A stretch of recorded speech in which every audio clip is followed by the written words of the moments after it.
Hi and welcome back to my channel. So this is the second video in our series, which is deploying microservices application. So for this video, I'll be walking us through, understanding what microservices are. You must have seen, read about it or seen videos about it, but for this, I want to use my own analogy to explain it. So I'll be, trying to make us, or I'll be going through understanding monolithic and microservices architecture. For this video, it's going to be a detailed comparison using a household help analogy. So with that being said, what is a monolithic application? Monolithic application is, a single unified software system. All functions and services are integrated and they operate as one unit. The best way to explain this in my own analogy is, imagine you have one help at home or one house help. So this help, is in charge of cleaning, cooking, nanny duties, babysitting, shopping, gardening is in charge. This helper is in charge of everything at home. So all components are all integrated. They are all unified. So this same person is the person that will do everything. So it means that all the application or like all the use cases, everything is just from one service, right? One service that is integrated. So let's also look to say what are the characteristics of monolithic application. One is a single code base, right? All the functions come from a single person, that is the house help. Is tightly coupled, components are interconnected and dependent on each other. So it means, like the hand, the person uses the hand to do everything. So is the hand that will do, the gardening, the cooking, the shopping, that everything is a single deployment. So it means once the house help is in, so you don't need to, they don't need to come in 2 times. So once they are in to start their work for the day, they are in. You also get scalability issues with monolithic application. You get scalability issues that is difficult to scale individual components independently. So it means scalability now means for like different components. If you want this same help to function as a chef as well, maybe you want the chef part of this help to do something better, like used to cook local dishes, but you now want this chef or this help to also start cooking intercontinental dishes. So it's difficult for this same person to start learning how to learn how to cook continental dishes when they've already known how to only cook local dishes. So learning a new thing for them, or scaling in that sense, will be difficult because they already have so much they are doing or so much they are functioning as. Cleaning, there are other things that they function as. So it's difficult for them to scale. So that is how it's also difficult to scale monolithic applications. So the challenges with monolithic application, managing and updating a large single code base, can be complex. So that is what I said, bringing it back to a house help, to upgrade or to make them to do something more in addition to what they're already doing would be difficult because they have so much that they are already doing. A bug in one part of the system can affect the entire application. So it means imagine if this person gets sick or maybe they have a cut in their hand. It's difficult for them to even cook. It's difficult for them to clean. It will be difficult for them to use their hand to do any other thing. So once something affects this human or this person that is performing all the household chores, it becomes difficult for them to function. So bug in a monolithic application, can affect the entire application. Next is changes, required redeploying the entire application. There's limited ability to scale parts of the application independently. When I've mentioned, scaling or upgrading their different chores, like, a chef working or the cook that used to make local dishes, you want them to make something more or start cooking intercontinental when they also function as other helps for the same household. It's difficult for them to upgrade because they already have so much they're doing. So to scale in one part or to do more or to upgrade in one part is really difficult. Okay, that being said, let's go into microservices. Imagine now if you hire different persons to perform different duties at home. So you hire someone to do the cooking, you hire another person, for cleaning, another person for nanny duties, another person for babysitting, another person for shopping, for different tasks that you have at home. That is what a microservices application is. So it means a microservice application is a collection of small independent services. Each service performs a specific function and communicates with others via an API. You can imagine what that means. So it means all the individual components of the application are standalone. They can be built in different programming language. You get so much flexibility with your deployment, with your services, and with your, tasks. Okay, so next, what's the characteristics of microservice application? Decoupled services. Each service is independent and performs a specific function.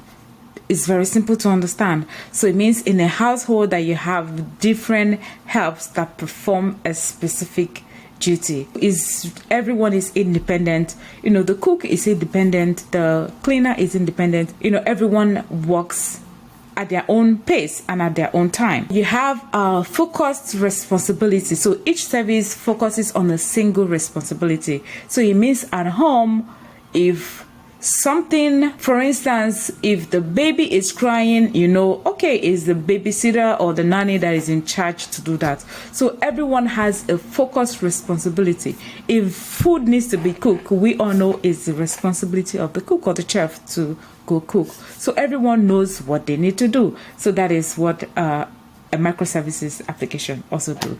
Scalability, easier to scale individual services based on demand. If you need to clean, like you had a function at home, there are so many things to clean, or you need a deep cleaning, it's easier for the cleaner to do a deep cleaning because that's the only function the cleaner will do. But the cook, if the cook needs to make all the dishes, or if the cook needs to make food for like guests, it's easier for the chef or the cook to scale or to make bigger food because that is the only function that they do. The next is independent deployment. Services can be deployed, redeployed, they can be developed and scaled independently. So it means if each of the helps at home needs to, go for a training, the time they need to start, the starting time, they get that flexibility, the time they can come in, the time provided they know the time their service is required. They can all be scaled individually. They can all be upgraded individually. Advantages of microservices: you get that flexibility, you get that scalability, and you get resilience with your application. So it means failure in one service wouldn't affect the other. If the cleaner is not able to clean, it wouldn't affect the chef or the cook to make food. The challenges of microservices application, though there are challenges, managing multiple services and their interactions can be complex. It's really complex to build a microservices application. Services need efficient communication, mechanism like the APIs, requires a robust deployment pipeline and orchestration. Yeah, I know that. It needs comprehensive monitoring to trace the health of each service. So bringing this back to the household help, managing multiple services, because there are so many, house help, managing them can be daunting because, there are individuals, like maybe 5 of those individuals you have to manage. But if it's just one person, it's easier for you to have a control of, one person than managing like a lot of persons. And services communication can be, daunting. If these individuals that are all working as household help, they might find it difficult to communicate between each other. But if it's just one person that is performing this duty, there wouldn't be need for communication between services, because all the communication is just in one person. You don't need, robust or deployment pipeline. You don't need, so much to have this one person, to start, than having all the persons come in at different times, or, hire or rehire different helps for different duties.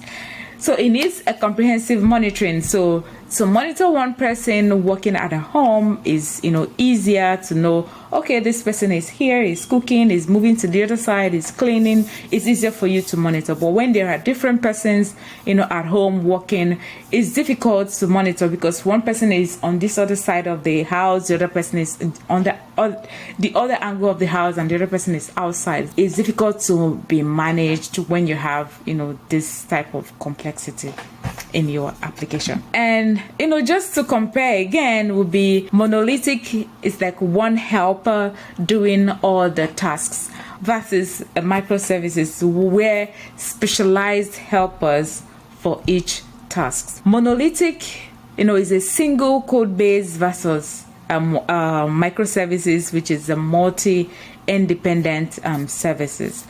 Monolithic is tightly coupled, but microservices is loosely coupled. Monolithic is a single deployment, versus microservices that has independent deployments. So you can have pipelines for all the services if you want to build that. Okay, so in conclusion, monolithic applications are like one helper doing all tasks in the household. So it's like a single application, single code base, doing all the functionality of an application. The microservices application are like having a specialized helper for different tasks. Okay, so now let's understand the architecture of our microservice application. For this application, yes, there is a front end, which will be, where the presentation of the application, where end users will first visit. Then all the services, because this is an e-commerce application. So when I say an e-commerce, we'll be listing projects that we want to sell, or we'll be listing, something we want to sell. So list something and give it a price. Then people can come buy that same product you've listed. So with this application, we have an auth service, that's an authentication service. We have ticket service, we have order service, we have payments, we have expiration. So I'll be explaining what each of those services they do. So for the auth service, which is the authentication service, is in charge of everything related to the user sign up, sign in, and log out as well. So this ticket service will be in charge of ticket creation, editing. It knows whether a ticket can be updated. Then we have the orders service, so order creation and editing. We have expiration service. So this expiration will watch for orders to be created. It will cancel them after 15 minutes if this order was not completed. Then the payment service will be looking out to handle credit card payments. It will cancel orders if payment fails, and it will complete order if payment succeed. Here we have our communication tool, which is more like the API. There are so many message delivery you can use out there. We are using this NAS streaming server. It's a log-based open source data streaming framework. It serves as our message delivery between our services. So it's going to act as our communication between all the services that are functioning in this microservices application. And that brings me to what is microservices, and walking us through the architectural design of this application. And don't forget to like, subscribe, share, and I will see you in the next video. That will be number 3. All right, thank you for watching. Bye bye.